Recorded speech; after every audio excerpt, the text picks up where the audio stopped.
প্রিয় শিক্ষার্থীরা, আশা করি তোমরা সকলেই ভালো আছো। আজকের বিষয় tense part 2।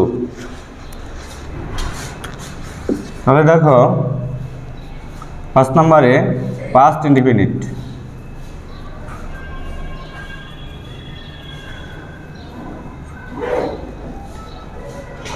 Past indefinite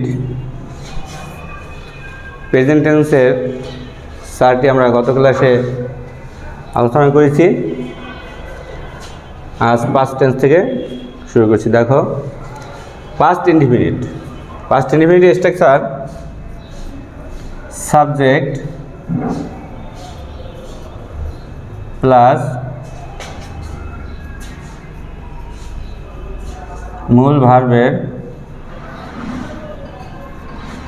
past form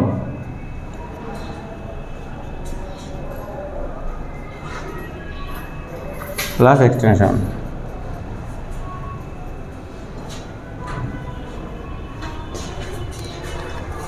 আমরা সাবজেক্ট সম্পর্কে গত ক্লাসে আলোচনা করছি, মূল ভার্ব সম্পর্কে এবং এক্সটেনশন সম্পর্কে। তাহলে দেখো সাবজেক্ট, একটা এক্সাম্পল দিই। দেখো সাবজেক্ট আই, মূল ভার্বের পাস্ট ফর্ম। মূল ভার্ব কি ছিল আমাদের গত ক্লাসে? Do, did, done. ভার্বের 3টা form, present form do, past form did আর পাস্ট ভয়েস ডান। আমরা এই ভার্বটি দিয়ে সব টেন্সের স্ট্রাকচার এর ভার্বের জায়গায় এই ভার্বটি ব্যবহার করব। আচ্ছা দেখো, তাহলে মূল ভার্বের পাস্ট ফর্ম, ডু এর পাস্ট ফর্ম কি? ডিড। তাহলে দেখো I did the some. Subject, এই সাবজেক্ট মূল ভার্বের পাস্ট ফর্ম, মূল ভার্ব ছিল ডু, ডু এর পাস্ট ফর্ম ডিড এবং এক্সটেনশন অর্থাৎ বাকি অংশ। বাকি অংশ হিসেবে এখানে আছে অবজেক্ট। যেমন এই ভার্বকে কি দ্বারা প্রশ্ন করলে আমরা এই অবজেক্টটি পাই। আই ডিড, আমি করছিলাম। কি করছিলাম? অঙ্কটি। আমরা এটা পেয়েছি, অতএব এটা অবজেক্টের কাজ করছে। এরপরে নাম্বার 6 পাস্ট কন্টিনিউয়াস।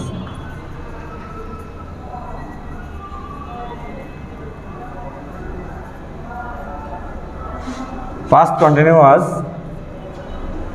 স্ট্রাকচার দেখো সাবজেক্ট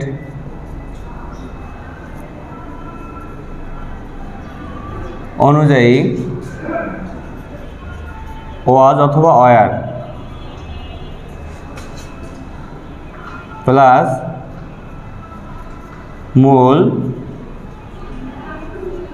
মূল ভার্বের সাথে আইএনজি প্লাস এক্সটেনশন।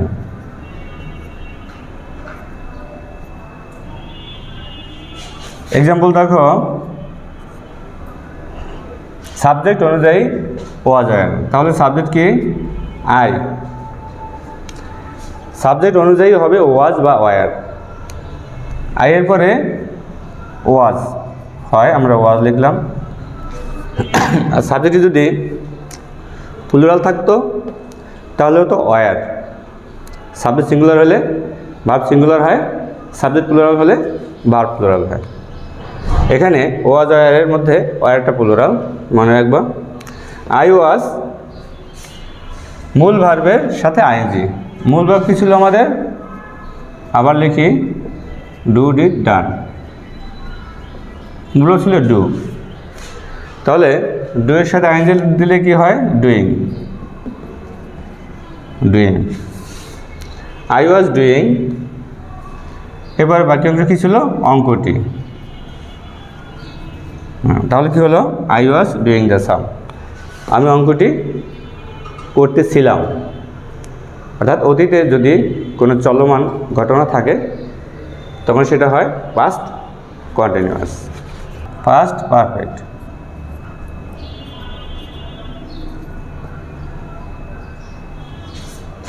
স্ট্রাকচার হলো সাবজেক্ট প্লাস হেড প্লাস মূল ভার্ব এর পাস্ট পার্টিসিপল ফুল ভার্বের পাস্ট পার্টিসিপল। এক্সাম্পল দেখি, সাবজেক্ট ছিল আমাদের আই, এরপরে হেড। এখানে কিন্তু আমি লিখিনি সাবজেক্ট অনুযায়ী কথাটা, কারণ এখানে তো অপশন নেই, শুধু হেড। দেখো আই হ্যাড, এরপর মূল ভার্বের পাস্ট পার্টিসিপল। মূল ভার্ব ছিল ডু, ডু এর পাস্ট পার্টিসিপল কি ডান।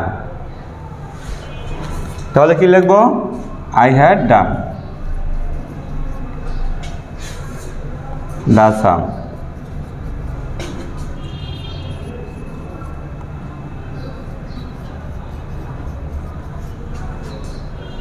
before at rice।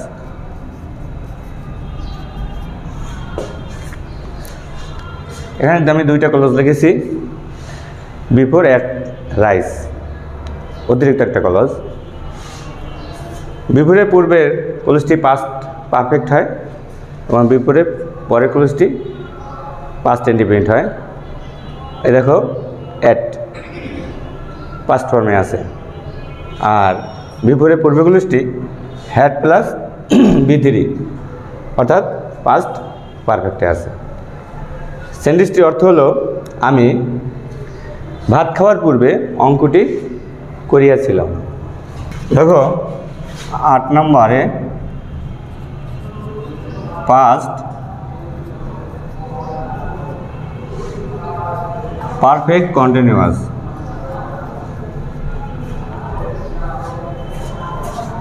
Past perfect continuous structure হবে subject plus had been plus মূল ভার্বের সাথে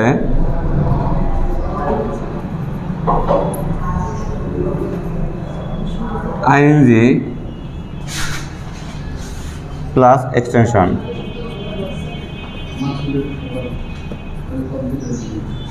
এক্সাম্পল দেখো, সাবজেক্ট, তাহলে আমাদের সাবজেক্ট ছিল সেন্টেন্সটির আই, এরপরে হ্যাড বিন, এই হ্যাড বিন লিখলাম। এরপরে মূল ভার্বের সাথে আইএনজি। মূল ভার্ব আমাদের কী ছিল? ডু, ডু এর সাথে আইএনজি লিখে হয় ডুইং, ডুইং।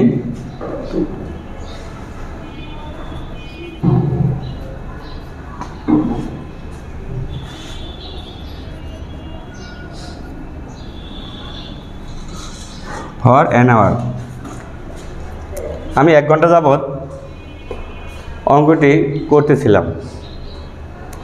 এখানে অনির্দিষ্ট টাইম হলে ফর হয়, টাইমের পূর্বে পারফেক্ট কন্টিনিউয়াস টেন্সে, আর যদি নির্দিষ্ট টাইম হয় তাহলে টাইমের পূর্বে সিন্স হয়।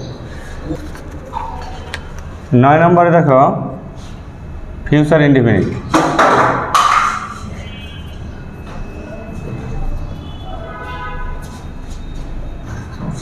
ফিউচার ইনডিফিনিট স্ট্রাকচার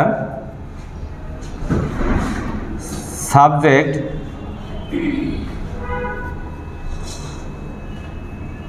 অনুযায়ী শ্যাল বা উইল প্লাস মূল ভার্বের প্রেজেন্ট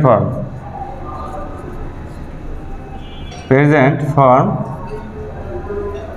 প্লাস এক্সটেনশন।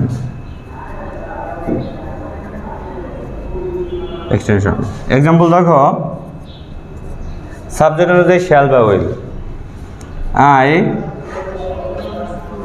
শ্যাল, মূল ভার্বের প্রেজেন্ট ফর্ম, মূল ভার্ব ডু, তাহলে কি হলো? আই শ্যাল ডু দ্য সাম। অর্থ আমি অঙ্কটি করব।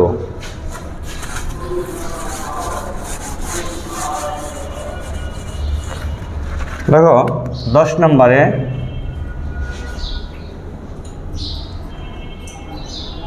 Future continuous.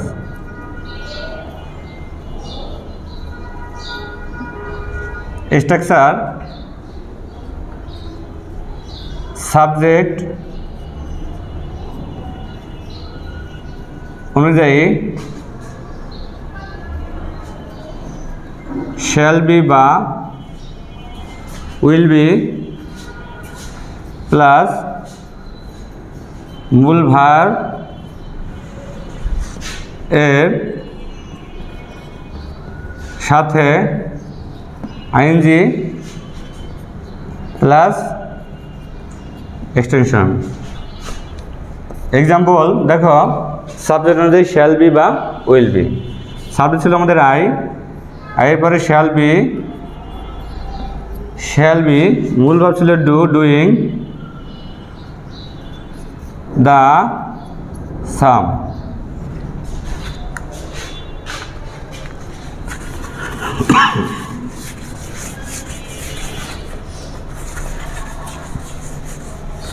এরপর দেখো 11 নম্বরে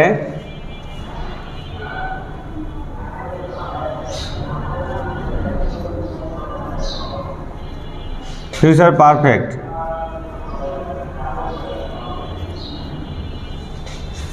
future perfect structure subject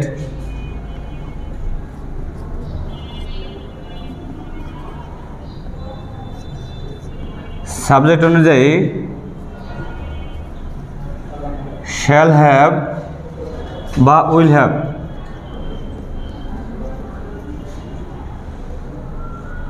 plus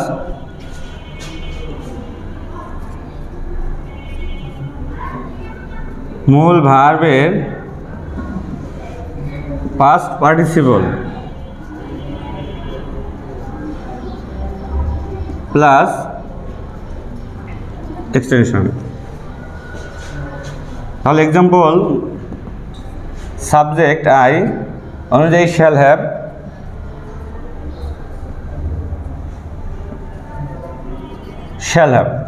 মূল ভার্বের পাস্ট পার্টিসিপল, মূল ভার্ব ছিল ডু, ডু এর পাস্ট পার্টিসিপল ডান। দেখো I shall have done the some. And last future perfect continuous. Future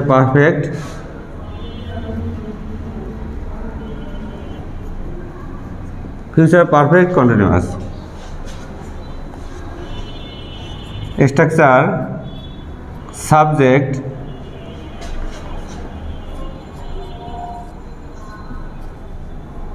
অনুযায়ী শ্যাল হ্যাভ বিন বা will have been, shall have been বা will have been plus মূল ভার্বের সাথে আইএনজি প্লাস এক্সটেনশন। এক্সাম্পল দেখো, subject অনুযায়ী shall have been অথবা will have been. তাহলে সাবজেক্ট আই, এরপর হবে শ্যাল হ্যাভ বিন প্লাস মূল ভার্বের সাথে আইএনজি। মূল ভার্ব ছিল ডু, ডু এর সাথে আইএনজি দিলে কি হবে? Doing the sum for an hour. আমি 1 ঘন্টা যাবৎ অঙ্কটি করতে থাকব। প্রিয় শিক্ষার্থীরা, আজ এই পর্যন্ত। তোমরা সবাই ভালো থাকো এবং সুস্থ থাকো।